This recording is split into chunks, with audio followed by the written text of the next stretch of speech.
Ve daha sonra ikincisine keçti. Emir 6-1 üstünlüğüyle devam edir. Ve yine de çok yaxşı oyunlar oynuyor.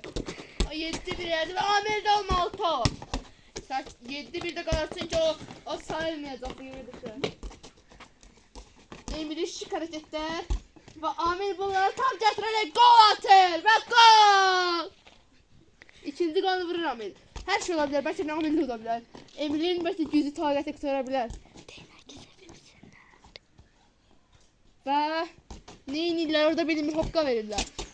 Ve Emir yine yavaşladı. Ve yine direğe vurdu.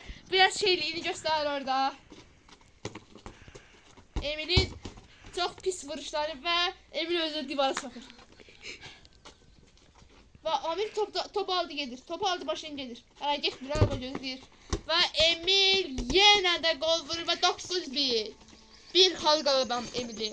Emir kazansa bu oyun bitecek ve opa! Ayaklarının ağzından kesmek istediler ama olmadı. Emir bunu önceden başa düştü ve anladı. Ve Emir gelir 10. goluna. Emir gelir. Emir! Galatasaray 11 hesabıyla Fenerbahçe'ni yıkıp sürdü.